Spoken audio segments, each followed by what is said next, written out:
금융시장이 멸망하는 거 아니야 같은 느낌, 부동산 시장이 폭락하는 거 아니야, 그런 상황이 사실은 가장 좋은 투자 기회였다라는 거. 실제로 금리가 낮아지고 바닥을 찍는 그 순간까지는 조금 올라갈 수 있겠지만 그 이후에는 상승 여력이 좀 둔화될 수 있다는 것도 늘 생각을 해보셔야 되고, 20대는 복구할 수 있는 시간이 많으니까 그렇게 공격적으로 투자를 해도 돼 라고 해석을 하시는 분들도 계세요. 근데 그거는 좀 위험한 생각입니다. 프리랜서는 직장인들보다 3배 이상 벌지 않으면 큰 의미 없다. 잘 통제를 하셔가지고 진짜 전문 투자자처럼 하시는 분들, 이런 분들이라고 한다면 빚을 내서라도 투자하시는 거 저는 말리고 싶진 않아요.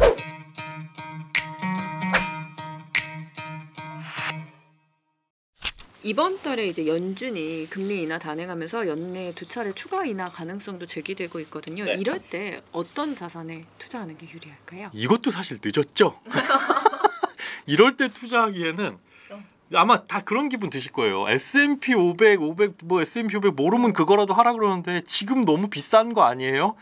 늘 이렇습니다. 늘. 그러니까 지금 너무 비싸다라고 느낌이 들 때도 올라갈 여력이 충분히 있고, 다만 실제로 금리가 2차례 이상 낮아지고 진짜 바닥을 찍었을 때는 생각보다 많이 안 갈 수 있어요. 우리가 이제 이런 금융시장이라는 거는 사실 선행해서 움직이잖아요. 그러니까 우리나라 경기만 보더라도 지금 좋아진 게 하나도 없습니다. 그러니까 기대만 있는 거죠. 앞으로 금리 낮아질 거야, 돈을 풀게 되면 그래도 기업이 활동하기에 좀 좋아질 거야 라는 기대감에 주가가 올라가고 있을 뿐이지 지금 현 상태를 반영하는 건 아니거든요. 그렇기 때문에 실제로 금리가 낮아지고 바닥을 찍는 그 순간까지는 조금 올라갈 수 있겠지만 그 이후에는 상승 여력이 좀 둔화될 수 있다는 것도 늘 생각을 해보셔야 되고, 지금 들어간다면 글쎄요, 어느 정도의 조정도 있을 수 있고, 지금 안 좋은 소리도 뭐 몇몇 들려오는데 그런 거에 너무 신경 쓰지 마셔라.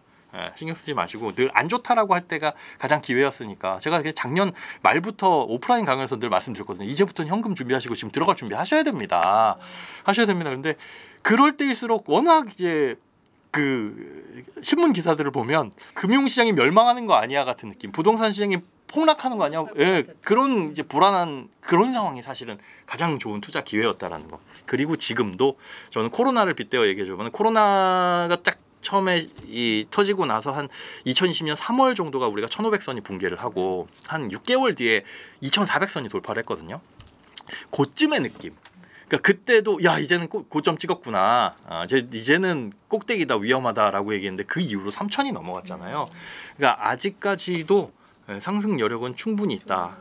왜냐하면 경기가 그만큼 안 좋기 때문에 지금부터 해야 될 것들은 더 이상 안 좋은 일, 악재는 없을 것이고, 돈을 풀고 뭐 경기가 좋아지는 쪽에 힘쓸 수밖에 없는 거고, 금리를 낮추더라도 그게 실물 경기에 반영되는 거는 최소한 한 반년 정도가 소요되니까 그때까지는 여력이 있으니, 아직까지도 주저주저 하시는 분들은 시기를 분할해서라도 조금씩은 좀 투자자산에 들어가시는 게, 금융자산에 들어가시는 게 좋다라고 말씀드리고 싶습니다. 그럼 이런 저축화 투자에 직장 기준의 월 소득 한 몇 프로? 이것도 이 소득보다는 연령대와 상황입니다. 왜 흔히들 그런 말 하잖아요. 젊은 층일수록 뭐 20대일수록 공격적으로 투자를 하고, 나이가 들수록 은퇴 시점에 가까워질수록 뭐 안전자산, 채권의 비중을 좀 옮겨놔라라고 얘기를 하는데, 그거를 이제 오해를 하시면 안 될 게, 20대는 뭐 복구할 수 있는 시간이 많으니까 그렇게 공격적으로 투자를 해도 돼라고 해석을 하시는 분들도 계세요. 근데 그거는 좀 위험한 생각입니다. 그러니까 20대에 1,000만 원을 모았어요. 그분에게 이 1,000만 원은 전 재산이자 굉장히 큰 돈입니다. 그리고 이게 상당히 다시 모으려면 어려운 돈일 수 있어요. 그런데 한 40대 50대쯤 가가지고 1,000만 원은 물론 큰 돈이지만 그거 잃는다고 해가지고 진짜 무슨 가정경제에 엄청난 영향을 미치진 않을 가능성이 높고요. 그렇다고 보면 이걸 함부로 2,000만 원을 진짜 무슨 선물, 옵션 이렇게 진짜 위험한 자산에 투자를 해야 된다는 건 아니에요. 그러니까 20대 때나 이런 사회초년생 때 공격적으로 투자를 해도 되고 그렇게 할 수 있는 이유는 큰 변수가 없어서입니다. 그러니까 처음에 말씀드린 대로 그 결혼을 하지 않았으면 모든 소비는 내가 통제하기 나름이에요. 아프거나 다치는 거 아니면 차를 살까 말까도 선택이고, 독립을 할까 말까도 선택입니다. 그러니까 내가 선택만 하지 않고 지출만 하지 않으면 지금 어떤 돈을 공격적인 자산에 묻어놨을 때 주가가 좀 빠진다고 하더라도 올라올 때까지 기다릴 수 있어요. 그러니까 핵심은 그거예요. 오를 것 같은 좋은 주식에 묻어놓고 기다리기만 하면 되는데, 대부분 투자를 못 하시는 이유는 그때까지 못 기다립니다. 그러다가 돈이 필요한 일이 생겨버려요. 그게 이제 나중에 결혼하고 아이가 생기면 그때 변수가 많아지기 때문에 더더욱 그렇거든요. 그러니까 오히려 젊었을 때는 거의 뭐 90% 이상을 공격적인 자산에 투자를 해도 되는 이유가 오를 때까지 충분히 기다릴 수 있다. 변수가 없다라는 겁니다. 그래서 저는 투자 무서워요라고 얘기하시는 분들도 그분들한테도 저는 소액으로라도 한번 해보고 경험을 해보셔라. 경험을 해보시고 그게 크게 마이너스가 나더라도 다시 올라오는 그런 구간이 반복이 되니까 이런 것들을 한번 경험하고 좀 두려움을 좀 떨쳐내시고 투자에 좀 적극적으로 임하셔라 라고 말씀을 드리고 싶고, 그 다음에 결혼을 하신 다음에 아이가 태어나기 시작하면서부터는 어쩔 수 없어요. 투자 비중을 많이 늘릴 수는 없습니다. 진짜 이 돈은 넣어놔도 3년 동안은 무조건 안 써도 되는 돈이야. 그리고 안 쓸 거야. 대출을 받는 한이 있어도 이 돈은 안 쓸 거야 라는 정도의 각오가 있다면 그런 정도의 비중 정도만 투자를 하실 수밖에 없는 거고요. 40대 50대 가도 마찬가지죠. 이제는 은퇴라는 변수가 아주 크게 남아있으니까, 그게 예전에는 그 노후라는 시점이 60세 뭐 이렇게 했잖아요. 요즘에는 뭐 40대 후반 50대 초반으로 봐야 됩니다. 그러니까 투잡 쓰리잡도 늘어나고 있는 거고, 그러니까 그쯤 되면 직장 직업을 한번 바꾸게, 자이든 타이든 바꾸게 될 수 있는 상황이 올 수밖에 없으니까 그때는 유동성을 오히려 많이 확보를 하셔야죠. 지금 같은 시기라고 하더라도 그분들이 투자를 하시겠다라고 한다면 저는 좀 말리는 편입니다. 네. 아까 소장님이 1억까지 열심히 모았다가 1억 모으고 다음 목표가 없어서 현타 오는 분들 많다고 하셨잖아요. 이게 뭐 사회 초년생들도 다 뭐 1억을 좀 목표로 하는 게 좋을지, 아니면 좀 개인 상황에 맞춰서 목표를 좀 유동적으로 세우는 게 좋을지, 어떤 게 좀 나을까요? 뭐 일단 1억이라는 숫자는 되게 상징적인 숫자잖아요. 네, 되게 의미 있는 숫자입니다. 그 가치는 10년 전, 20년 전과는 많이 달라졌지만 그래도 1억 모으기를 일단은 가장 큰 산으로 보는 거는 좋을 것 같아요. 그런데 이제 사회 초년생 200만 원 남짓 버는 분들한테 1억 모아라라고 한다면, 야, 내가 버는 돈 200을 다 모아도 이걸 언제 모으나 이 생각, 끔찍한 생각이 드실 거예요. 그런 분들은 일단 짧게 가야죠. 1년 안에 1,000만 원, 아니면 2년 안에 뭐 3,000만 원, 이런 식으로 단기간 내에 내가 최대한 많은 돈 모아봐야겠다. 그걸 목표로 잡으시는 게 좋고, 실제로 그렇게 하셔야 됩니다. 그러니까 한 달에 똑같은 돈 100만 원을 저축할 수 있다고 해도 수익률을 계산해서 요 정도 매년 예를 들어 한 5%의 수익을 낸다면 이 100만 원씩 저축을 했을 때 1억을 모으는데 언제까지 걸리겠구나.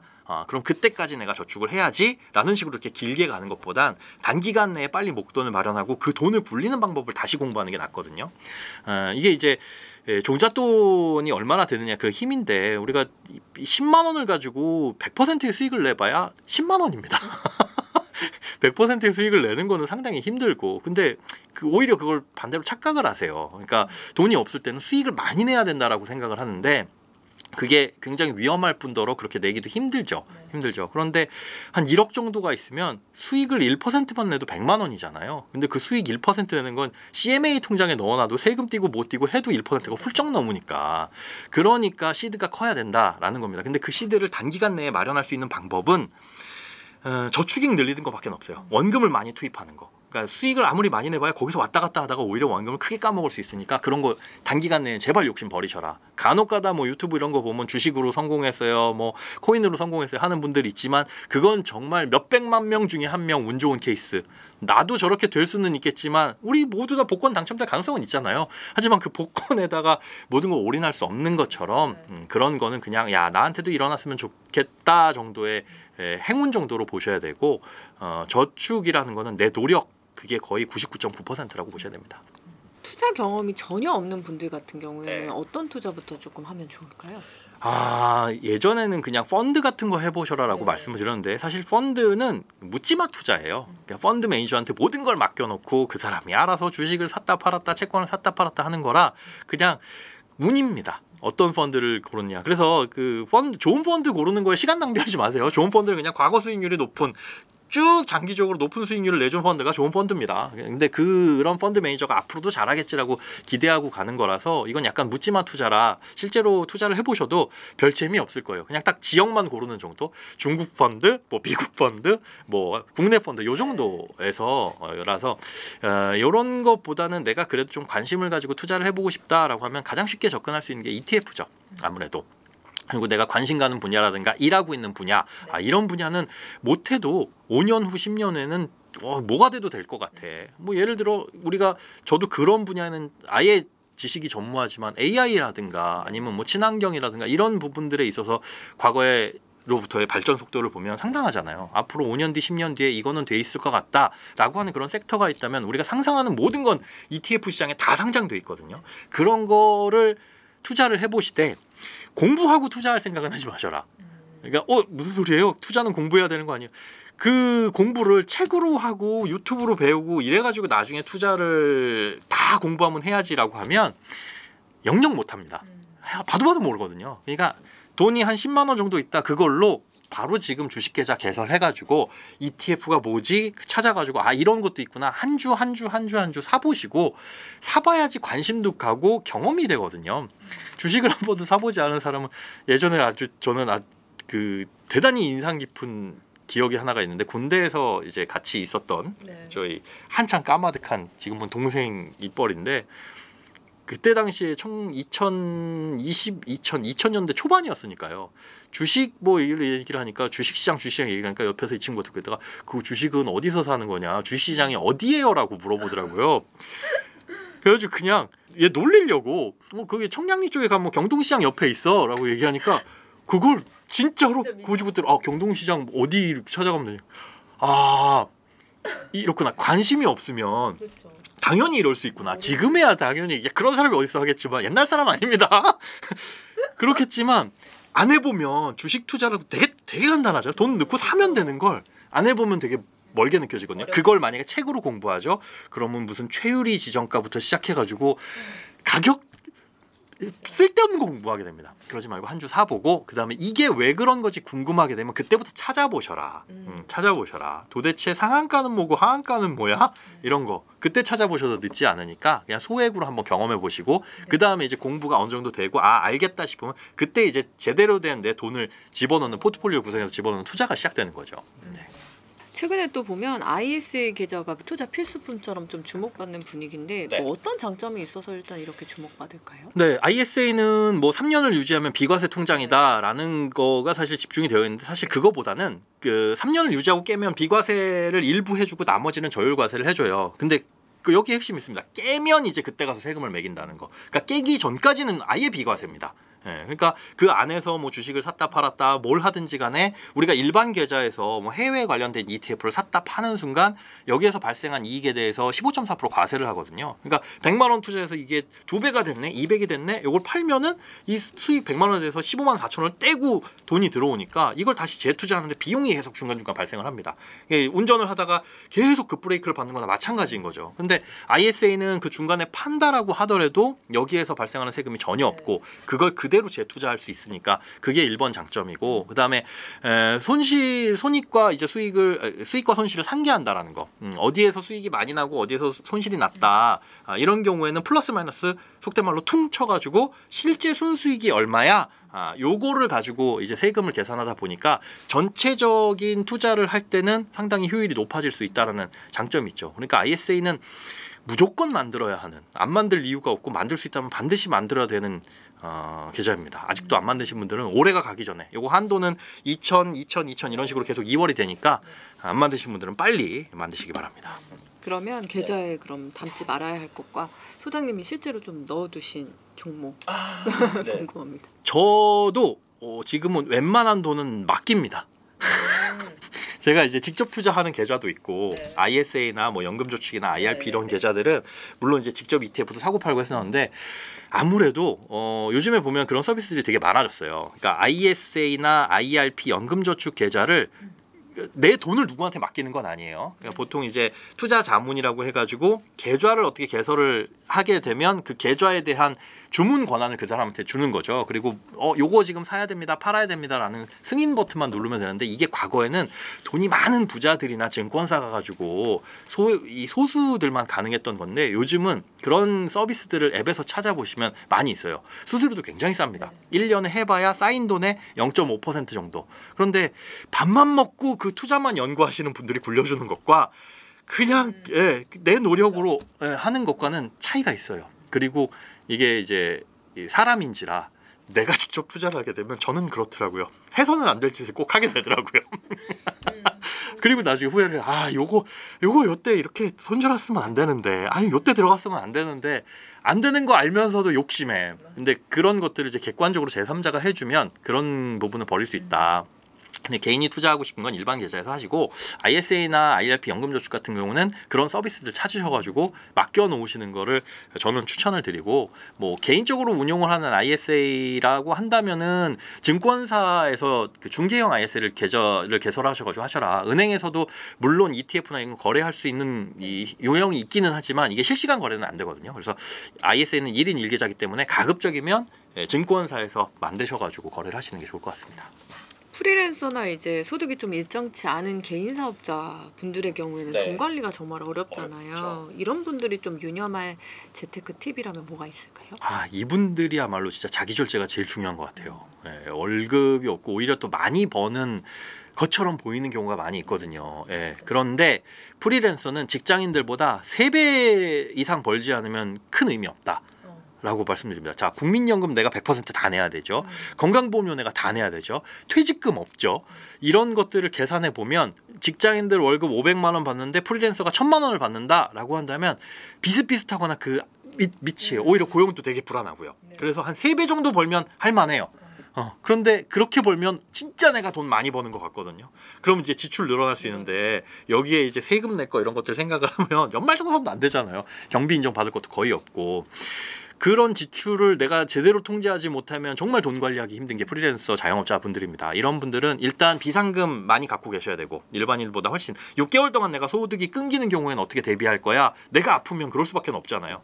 그런 경우를 대비해서 비상금 정도는 다른 직장인들보다는 일반 직장인보다 많이 갖고 계셔야 되고 그다음에 저축의 방식도 적금이나 이런 걸 통해 가지고 목돈을 모으는 것보다는 비상금 통장, CMA 통장 같은 경우에 내가 남는 돈을 다 보낸 다음에 일정 금액 이상 되면 그거 뜯어가지고 예금이나 주식이나 이런 곳에 묻어두는 거 이런 방식을 가셔야 됩니다. 그러니까 적금을 하는 이유는 우리가 정해진 기간 내에 목돈을 확정적인 목돈을 마련하기 위해서 가는 거잖아요.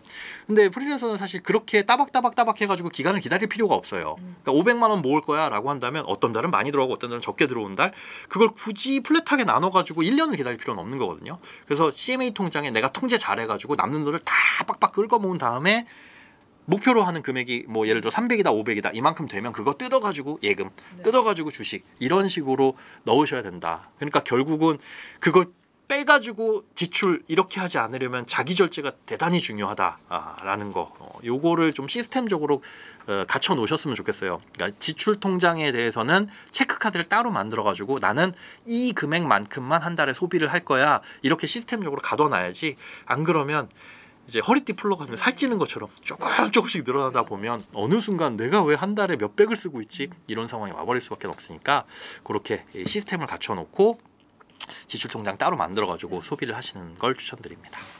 요즘에 워낙 전세 시장이 불안정하다 보니 전세를 월세로 이제 전환을 하고 남은 자금을 이제 투자에 좀 넣으려는 3040 세대도 많으시더라고요. 이런 전략 좀 어떻게 보실까요? 저는 말리고 싶지는 않아요. 그래서 실제로 잘 하시는 분들도 계시고 그런데 이거는 본인이 진짜 잘 하시는지 아니면 운에 의해서 돈 좀 벌어봤는데 이걸 요번 기회에 그래 이번이 놓칠 수 없는 기회야 이렇게 되는 건지는 잘 판단하셔야 된다.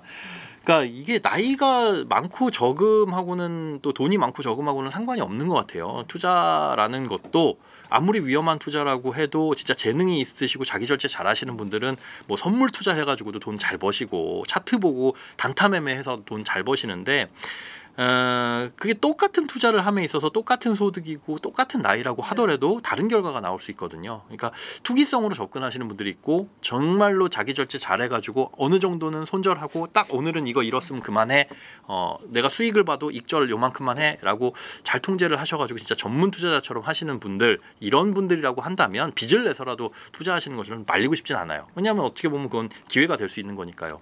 그런데 이제 남들이 할 때 그러니까 남들이 요즘 코인 한다 코인으로 돈 많이 벌었대더라 이런 식으로 남들 쫓아가면서 투자할 때가 제일 위험한 때거든요. 그러니까 그런 거라면 말리고 싶지만 그렇지 않다면 레버리지 일으키는 거에 대해서는 너무 거부감 갖지 마셔라. 우리가 집을 살 때를 보면 집을 다 현금 주고 사는 사람은 없잖아요. 그러니까 가급적 레버리지를 많이 일으키려고 하고 그걸 규제를 하고 있고 내 집을 살 때 70%는 대출입니다. 그런데 투자를 할 때는 야 빚내서 투자하는 건 위험해 라고 얘기를 하거든요. 뭐 지분 투자가 아닌가.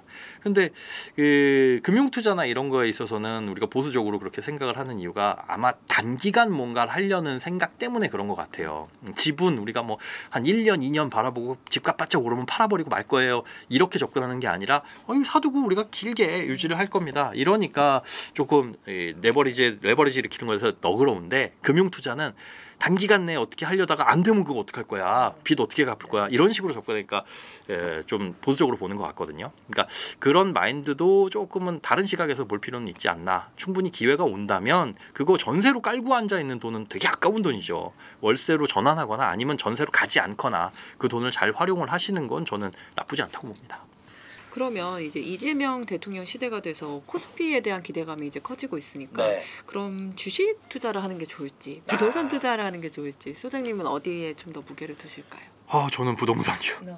그게 부동산 투자라는 건 네. 그러니까 부동산에 오를 거면 사세요 막 투기를 조장하는 건 절대 아닙니다. 그러니까 일단 주식은 없거나 있거나 있다고 해가지고 뭔가 안정감이 든거나 이러지는 않아요. 네. 예, 그게 많이 불어나도 기분은 좋습니다. 요즘에 아침마다 이게 앱 알림이 오거든요. 뭐 코스피, 코스닥, 뭐 연중 최고치 기록, 사상 최고. 계좌를 들여다보지 않아도 너무 흐뭇해요. 기분이 좋습니다. 계속 그리고 아침에 새벽이 눈뜨기가 기다려지는 게 밤새 이제 미국 시장이 어떻게 되는지도 늘 좋은 소리만 들려오니까. 근데 그건 이제 기분 좋고 만 거고 떨어지면 또 기분 나쁜 거고 팔지 않으면 내 돈이 아니에요. 근데 이제 집이라는 거, 부동산을 투자를 하셔야 된다. 두 가지 중에 하나를 선택하셔라라고 이제 질문지로 주시니까 저는 부동산이라고 말씀드렸는데 집이죠, 집. 내 집을 갖고 있다라는 거에 대한 안정감은 다른 것들을 할 수 있는 어떤 계기가 될 수도 있습니다.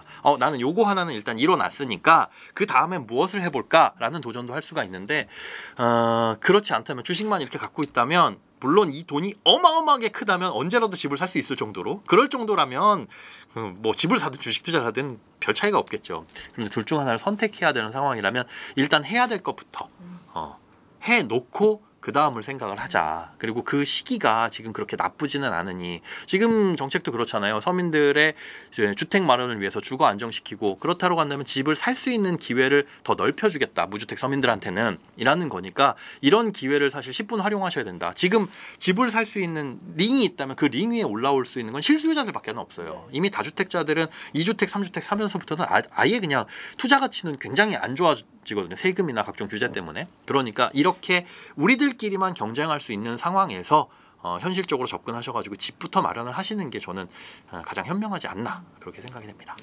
그렇다면 주택청약 통장도 한번 네. 여쭤볼게요. 보유 중인 분들은 계속 유지할까요, 말까요? 하셔야 됩니다. 남들 다 하니까 이것만큼은 제도가 또 어떻게 바뀔지 모르니 갖고는 계셔야 돼요. 그런데 25만 원씩 내고 계신 분들이 있다. 또 뭐 2만 원이든 5만 원이든 내지 마세요. 네. 안 내는 게 맞습니다. 주택청약 종합저축은. 그러니까 왜 그러냐면 우리가 돈을 꾸준히 내는 이유는 그 납입 인정금액 때문에 그렇죠. 여기에 돈을 많이 넣으면 청약 당첨 가능성이 올라갈 거라는 기대감 때문인데 실제로 국민주택과 민영주택 그리고 이 두 가지 유형 중에서도 국민주택 내에서도 여러 가지 특별 공급이 있잖아요. 많은 돈을 냈을 때 당첨 가능성이 올라가는 건 국민주택의 일반 공급과 노부모 부양 특별 공급 요 딱 두 가지밖에 없습니다. 나머지는 금액은 전혀 상관이 없어요. 그러니까 최소 기준만 충족하면 돼요. 민영주택도 서울 같은 경우에 85제곱미터 300만 원만 넣어놓으면 되거든요. 그러니까 많은 돈을 넣으면 당첨 가능성이 올라가는 건 국민주택에서 딱 그 두 가지 유형밖에 없는데 일반 공급은 일단 포기를 하셔야 될 게 일반 공급은 그냥 아무런 조건 없이 1순위만 달성하면 자격이 주어지잖아요. 그거 같은 경우에는 예전에 청약 저축 기억나시나요? 2009년 5월에 이 주택청약 종합저축이 출시되기 전에 국민주택용 통장으로 따로 있었던 청약저축 이거 가입자가 지금 전국에 아직까지도 31만 명입니다. 뭐 1순위는 한 25만 명 조금 못 될 거예요. 이분들이 몇십 년 전부터 돈을 넣어놓고 계셨으면 최소 커트라인은 3천만 원 이상이 될 거거든요. 좋은 곳들은. 그러니까 이분들을 절대 앞질 수 없다. 내가 25만 원씩 꾸역꾸역 넣더라도. 그리고 심지어 그 청약 저축 통장은 명의 변경도 됩니다. 그러니까 할아버지가 손주한테 물려줄 수도 있어요. 그러니까 이분들이 다 사라지기 전까진 일반 공급은 가능성 없고요. 노무부양 특별 공급 같은 경우에는 요거는 이제 요거는 공부를 하시는 게 좋은데, 이거 같은 경우에는 납입 금액이 중요하긴 하지만 이것도 못해도 인기 있는 곳들은 거의 뭐 1,000만 원대 중후반 정도는 넘어갈 테니까 그거 달성 못한다면 아예 이거 빨리 포기를 하셔라. 예, 오르지 못할 나무는 그냥 아예 안 보는 게 맞습니다. 그래야 현실적으로 내 집 마련할 수 있는 방법이 생기거든요. 그러니까 그 외에 그러면 나한테 유리한 청약 제도는 뭐가 있냐? 이거는 제발 공부하셔야 돼요. 우리가 수능 공부도 해야지 대학을 가는 거지만 입시 제도도 공부를 해야 되거든요. 그냥 수능만 열심히 공부했다고 해가지고 요즘은 진짜 저도 아예 모르겠더라고요. 저 이상하게 뽑던데. 이거 무슨 뭐 1등급, 2등급 이렇게 나와가지고 어디는 이거보다 등급이 낮은데 합격하는 경우도 있고, 청약제도도 마찬가지입니다. 그러니까 다양한 특별공급 중에 예를 들어 신혼부부인데 아이가 1명 있다, 혹은 아이가 2명 있다 그러면 생애 최초도 해당되고 신혼부부도 해당되고 다자녀도 해당되거든요. 그 셋 중에 나한테 유리한 제도는 뭔지 공부하셔야 되는데, 그거 이제 청약홈, 한국부동산원에서 이 청약 제도는 주관하잖아요. 주택 청약의 모든 것이라는 책자 나옵니다. 요게 18,000원인가 그럴 거예요. 싸지 않아요. 요거 사가지고 최소한 이 책은 정독하시고 완벽하게 습득을 하시는 게 그래야지 청약에 어느 정도 도움이 되실 겁니다. 네.